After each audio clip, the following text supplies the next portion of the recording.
Assalamualaikum warahmatullahi wabarakatuh dan salam sejahtera. Seperti yang telah anda lihat pada permulaan video ini, pasti anda tertanya-tanya, apakah tajuk yang ingin saya bincangkan pada hari ini? Sebelum saya mulakan, suka untuk saya memperkenalkan diri terlebih dahulu. Saya Suhailah binti Ramli, pelajar bagi subjek CPU 552, Falsafah dan Isu Semasa dari kelas AS8 kumpulan 10.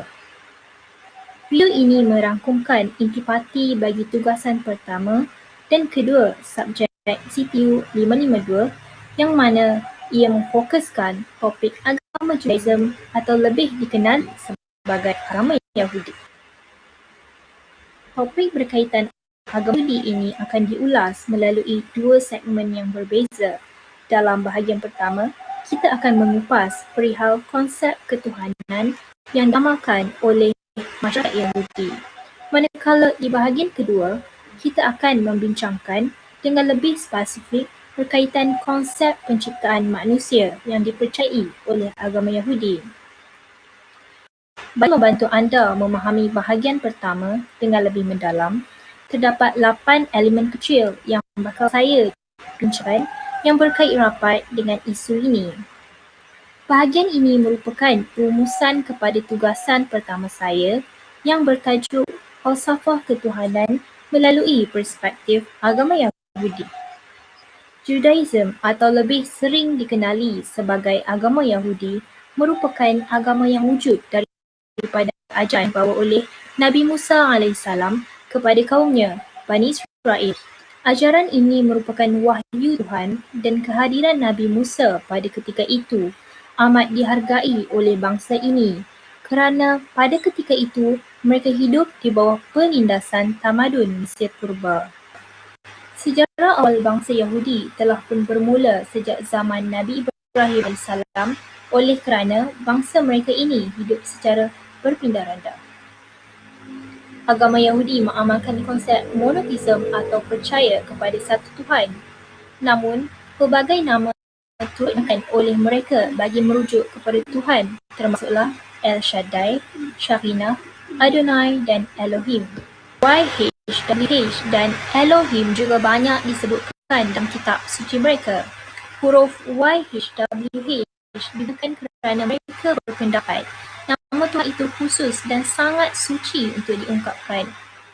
Mereka juga acap kali menggunakan nama Adonai semasa berdoa dan pemujaan.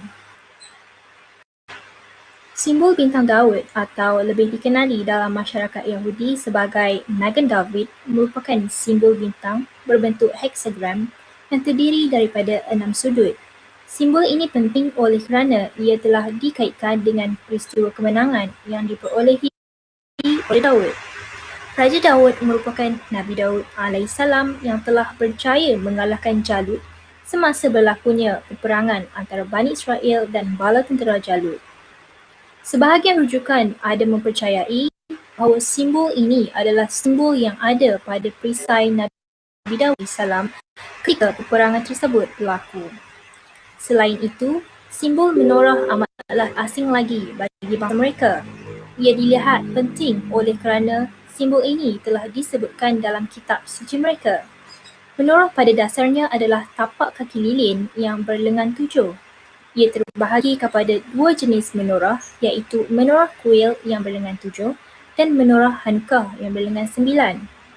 Keunikan menorah ini adalah apabila ia mempunyai syarat dan perincian yang khusus dalam menghasilkan sesebuah menorah, termasuk menorah tersebut mestilah dihasilkan sepenuhnya daripada emas asli, mempunyai 7 tempat lilin dan dihasilkan sepenuhnya melalui kaedah tukulan.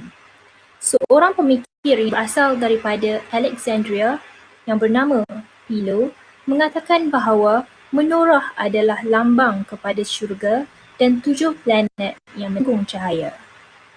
Ringkasnya, kitab suci agama mereka ini banyak menyebutkan perihal sifat-sifat Tuhan mereka. Ekoran itu, mereka telah menyifatkan bahawa Tuhan itu satu, tunggal dan Maha Esa. Berikut adalah antara sifat-sifat utama yang ada pada Tuhan bagi agama Yahudi. Tanakh adalah nama bagi kitab suci agama Yahudi. Ia dibentuk daripada huruf kitab lama agama mereka, iaitu T daripada kitab Taurat, N daripada kitab Nevi'im, dan K daripada kitab Ketuvim. Kitab Taurat membawa makna hukum atau peringatan. Nama lain bagi kitab ini adalah Torah atau Pentateuch.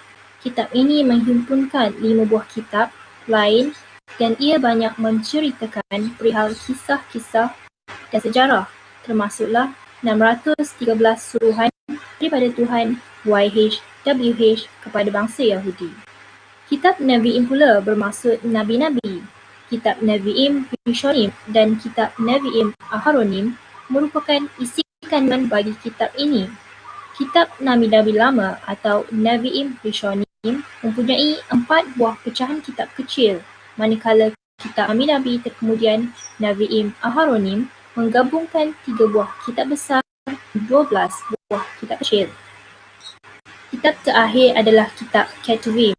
Kitab ini adalah kitab kesastraan yang mana ia kurang berautoriti jika dibandingkan dengan 2 buah kitab lagi, iaitu kitab Taurat dan kitab Nevi'im. Orang Yahudi mempercayai setiap kewujudan sesuatu di alam dunia pasti adanya pencipta. Bahkan mereka juga percaya Tuhan berperanan dalam penciptaan alam, baik alam dunia atau alam akhirat seperti syurga dan neraka. Tambahan lagi, kitab suci mereka, kitab Yesaya, juga ada menyebutkan bahawa Tuhan YHWH juga menciptakan kejahatan dan juga kegelapan. Ketaatan masyarakat Yahudi kepada Tuhan mereka dapat apabila mereka mengerjakan pelbagai amalan seperti sembahyang, ziarah, berpuasa dan menyambut perayaan keagamaan. Sembahyang mereka terdiri daripada sembahyang wajib yang dilakukan 3 kali sehari dan dianjurkan secara berjemaah, minimum 10 orang yang berumur 13 tahun. Selain berpuasa dengan menahan lapar dan dari perkara-perkara keburukan, mereka turut berpuasa sebagai tanda memperingati hari kejatuhan Jerusalem dipimpin Nebukadnezar. Perayaan Bar bagi lelaki dan Bat Mizbah bagi perempuan adalah salah satu perayaan penting sebagai upacara mengiktiraf tanggungjawab daripada Tuhan kepada setiap individu. Mereka yang diraihkan ini akan memakai tafilin dan juga talib. Istilah Rabbi dalam agama Yahudi merujuk kepada seorang pendidik agama. Mereka yang bergelar Rabbi ini dianggap wali dalam tradisi agama mereka. Salah satu Rabbi terkenal iaitu Rob Herzog merupakan Rabbi kelahiran sebuah negara Eropah, iaitu seawal usia 28 tahun, beliau sebenarnya telah berkhidmat sebagai ketua Rabbi mandatori bagi negara Palestin. 12 tahun kemudian, beliau dilantik menjadi ketua Rabbi negara Israel di samping gelar sebagai seorang doktor falsafah. Ekoran itu tidak dapat disangka lagi bahawa beliau merupakan salah seorang Rabbi yang banyak berkhidmat kepada agama Yahudi. Agama Yahudi menitik beratkan hal perundangan, terutama dalam hal makanan dan moral. Makanan yang suci dan bersih anggap kashrut dalam bahasa Ibrani atau dalam bahasa Inggeris dipanggil sebagai kosher.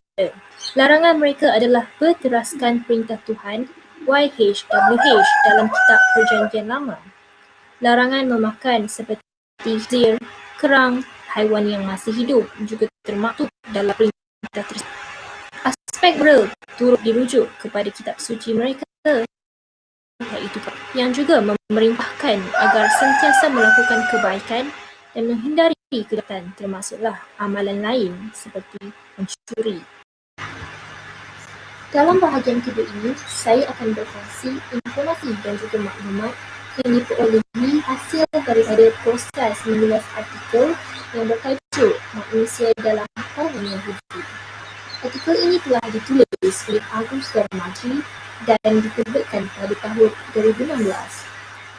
Ia telah dikeluarkan dalam bahasa Indonesia dan didaftarkan dalam jurnal studi agama-agama. Dengan hanya membekalkan 16 muka surat secara keseluruhan, artikel yang syarat dengan ilmu ini menggunakan pelbagai isu bersangkutan dengan tema utama iaitu hakikat penciptaan manusia melalui pandangan agama Yahudi. Penulis Agus Darmadi telah membahaskan perihal tunjang kepada kepercayaan konsep penciptaan manusia bagi agama Yahudi melalui dua teks yang berbeza, iaitu Sakya Dator dan Yahwis.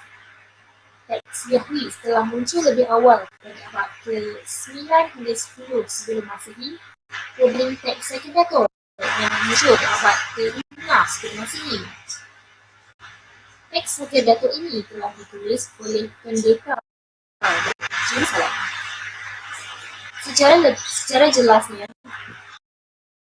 teks menyatakan bahawa manusia ini sebenarnya berasal dari debu tanah.